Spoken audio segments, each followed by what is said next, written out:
Bon, est-ce que ce nouvel Altitude Rocky Mountain 2024 est une copie du Santa Cruz Mega Tower? Peut-être pas, mais peut-être bien. Ouais.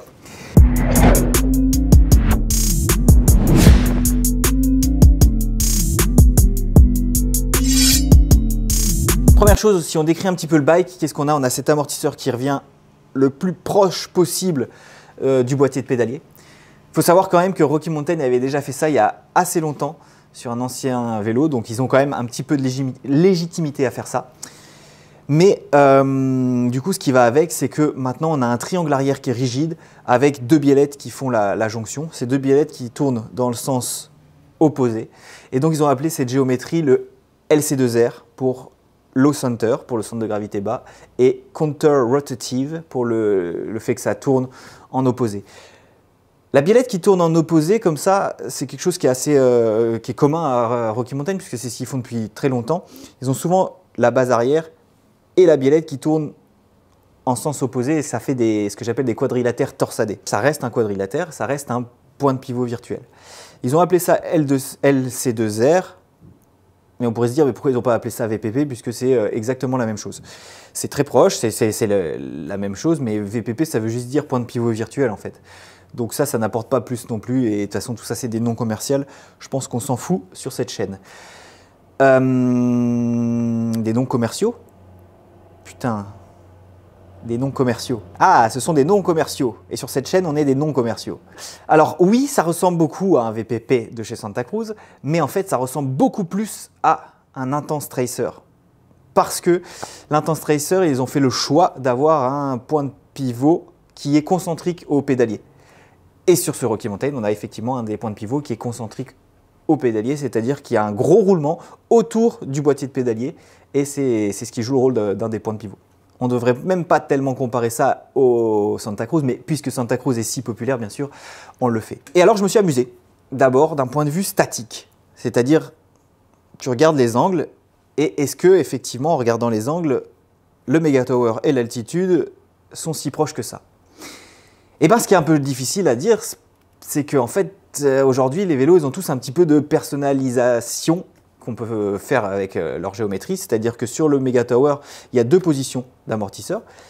Et sur cette altitude, on a pas mal de choses à pouvoir changer puisqu'on a le Ride 4, donc on a 4 positions d'amortisseur et 3 positions d'axe de direction.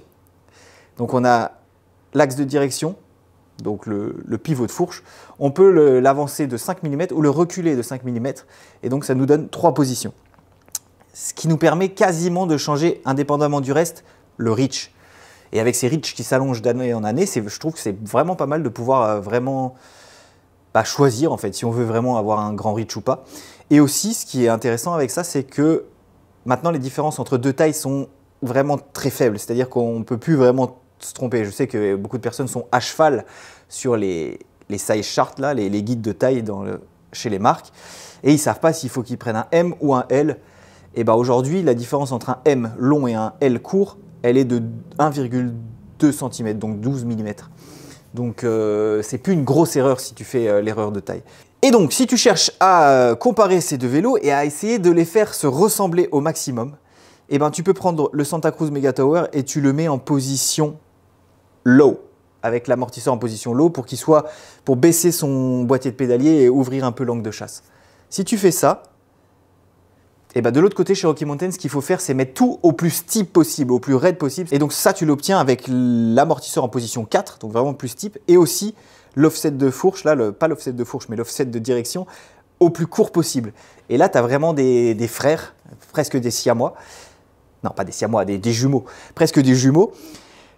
Mais ce que ça veut dire, en fait, c'est que l'altitude, c'est un peu une extension du Mega Tower vers une version plus racée encore, plus basse, avec un boîtier de pédalier plus bas, un angle de direction plus fermé, et donc un angle de chasse plus ouvert. Et voilà. Donc ça, c'est pour la partie statique. Pour la partie dynamique, là, il faut regarder les courbes de anti-squat et anti-rise, etc. L'anti-squat, que ce soit l'une ou l'autre, ils ont tous les deux fait des vélos qui pédalent plutôt bien. On a un anti-squat qui se maintient quasiment sur toute la course de 100% pour le Rocky Mountain et de 120%, donc quand même plus, chez le Santa Cruz. et qui s'effondre à la fin en fin de course. Pourquoi? Pour éviter d'avoir trop de kickback. Donc du coup, le Rocky Mountain a un peu moins de kickback que le Santa Cruz, si je ne me trompe pas, parce que c'est des mesures que je prends sur des photos et après je mets ça dans un algo. L'anti-rise, ça c'est un peu décevant parce que pour le coup, ils ont tous les deux à peu près le même anti-rise. Alors que l'anti-rise, c'est une caractéristique que les marques peuvent un peu s'amuser à donner du caractère et de la personnalité à leur vélo parce que selon moi, un anti-rise de 0, c'est pas nul, un anti-rise de 100%, c'est pas nul. C'est juste un caractère un peu différent du vélo par rapport à sa réaction au freinage. Et donc c'est un peu décevant parce que finalement c'est un peu les mêmes et donc du coup tu te dis ouais ok c'est les mêmes. Mais en fait si tu compares à l'ancienne altitude, toutes les courbes là qu'on est en train de regarder, elles ressemblent énormément à l'ancienne altitude. L'ancienne altitude il faisait aussi 100% à peu près d'anti-rise, 100% à peu près d'anti-squat. Et comme ils le disent dans leur propre vidéo, ils sont restés sur ce qu'ils savent faire. Et quand tu montes sur le vélo, moi je me suis tout de suite senti comme à la maison. Donc c'est vraiment, ils ont gardé l'esprit Rocky Mountain. Sauf que l'esprit Rocky Mountain, il était déjà proche de l'esprit Santa Cruz. Et là, le fait d'avoir un peu suivi cette mode de descendre tous les centres de gravité et tout, effectivement, on a deux vélos qui sont extrêmement proches. Et enfin, le dernier paramètre, et là il y a de la différence, c'est sur la progressivité. Le Santa Cruz est beaucoup plus progressif que le Nouvelle Altitude, et en plus ce Nouvelle Altitude est beaucoup moins progressif que l'ancienne altitude. La progressivité maintenant, elle commence tout de suite, donc il y a une transition qui est assez douce tout de suite, alors qu'avant on avait une sorte de plateau avant que la progressivité rentre en jeu. Et c'est ça qui fait qu'aujourd'hui, ils disent qu'ils ont apporté du support en milieu de course alors que ça manquait un peu de support. Donc c'est ce jeu-là qu'ils ont fait.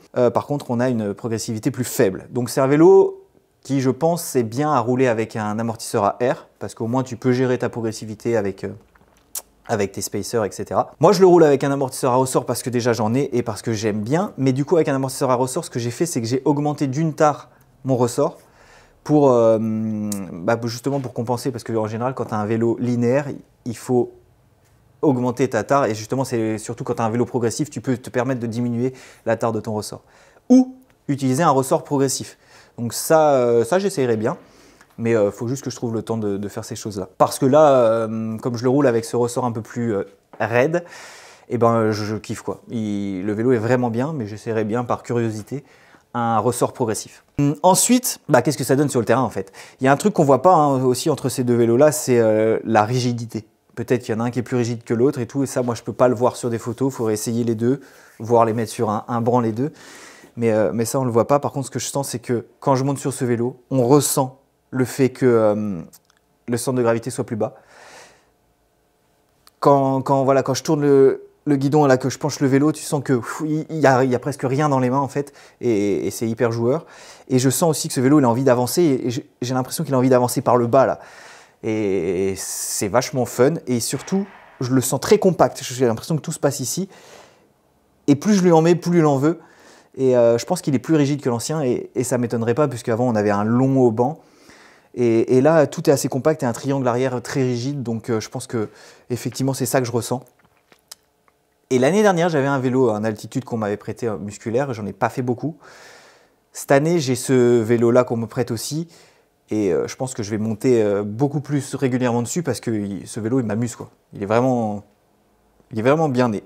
Les propriétaires de ce nouvel altitude vont s'amuser, et j'imagine que les propriétaires d'un Santa Cruz Mega Tower s'amusent tout autant, ou peut-être un peu moins.